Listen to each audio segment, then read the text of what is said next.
Tes. Oke. Assalamualaikum warahmatullahi wabarakatuh. Good good evening. Good evening, everyone. So, perkenalkan nama saya Nazwa Nadwa Nabila. Saya dari kelas D semester 6 dan saya akan memaparkan presentasi tentang sejarah bimbingan konseling untuk matkul bimbingan konseling. Nah, sini saya akan membahas pertama-tama dari segi pengertian, yaitu pengertian dari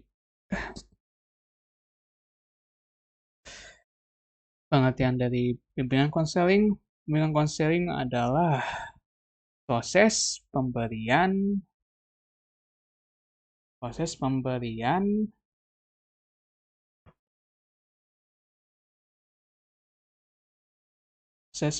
bantuan kepada individu agar individu tersebut mampu memahami dirinya sendiri, mengembangkan potensi yang dimiliki, serta mampu membuat keputusan yang tepat dalam berbagai aspek kehidupan. Nah, aspek tersebut meliputi kehidupan pribadi, sosial, belajar, maupun karir. Dengan adanya layanan BK, individu diharapkan dapat berkembang secara optimal dan mampu mengatasi berbagai permasalahan yang dihadapinya. Nah, slide ketiga itu latar belakang munculnya BK. Nah, selanjutnya adalah BK muncul karena beberapa faktor, yaitu pertama, perubahan sosial dan perkembangan industri yang menuntut individu memiliki kemampuan dan pilihan karir yang tepat. Kedua, adanya individu dalam memilih pekerjaan yang sesuai dengan kemampuan dan minatnya. Ketiga, munculnya permasalahan dalam dunia pendidikan dan perkembangan peserta didik.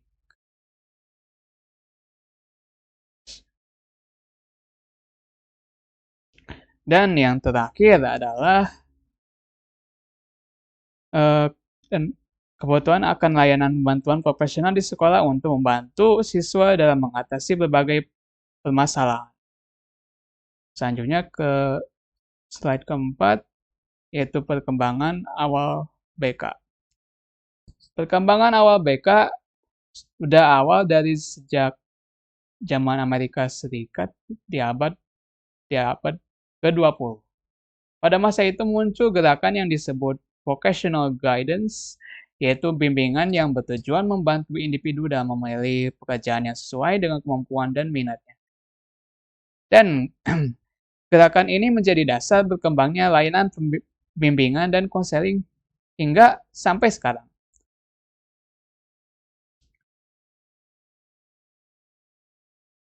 Kelima, itu tokoh-tokoh penting dalam bimbingan konseling. Yang pertama yaitu enggak pertama. Yaitu Bapak Frank Parsons.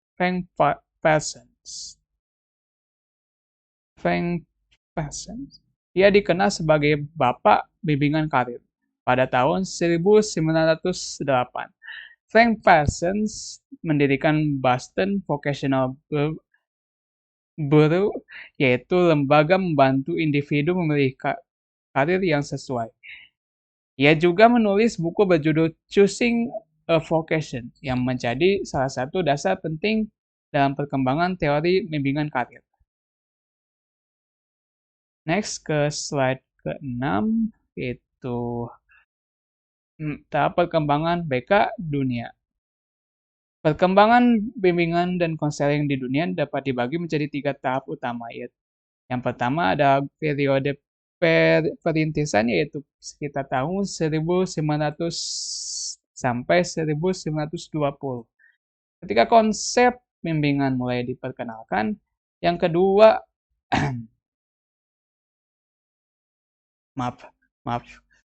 Yang kedua adalah periode pengembangan, yaitu sekitar tahun 1920 sampai 1950. Ketika layanan bimbingan mulai diterapkan di berbagai lembaga pendidikan,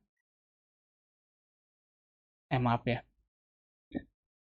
yaitu kedua itu periode pengembangan yaitu sekitar tahun 1920 sampai 1950. Yaitu ketika layanan pembimbingan mulai diterapkan di berbagai lembaga pendidikan. Dan ketiga adalah periode profesionalisasi, yaitu sejak tahun 1950 hingga sekarang ketika bimbingan dan konseling berkembang menjadi profesi yang memiliki standar dan keahlian khusus.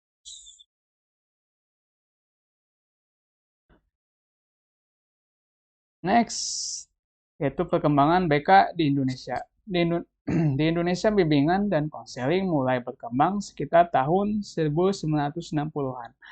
Pada awalnya, layanan BK berkembang melalui dunia pendidikan dan mulai diterapkan di sekolah-sekolah. Tujuannya adalah untuk membantu siswa dalam mengatasi berbagai masalah, baik masalah belajar, pribadi, maupun sosial. Next, organisasi BK di Indonesia. Dalam perkembangannya, muncul berbagai organisasi yang mendukung profesionalisme konselor di Indonesia. Salah satunya adalah Ikatan Petugas Bimbingan Indonesia atau IPI. Kemudian, organisasi ini berkembang menjadi ABKIN, yaitu Asosiasi Bimbingan dan Konseling Indonesia.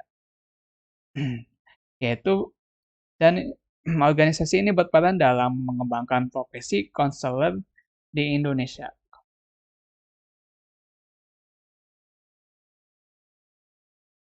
Sini kita akan slide ke-9, kita akan menjelaskan peran BK di sekolah. Peran BK atau bimbingan konseling memiliki peran yang sangat penting di sekolah. Di antaranya adalah membantu perkembangan pribadi siswa, membantu mengatasi masalah belajar, membantu perencanaan karir, serta mengembangkan keterampilan sosial siswa. Dengan adanya layanan BK, siswa diharapkan dapat berkembang secara optimal baik dari segi akademik maupun kepribadian.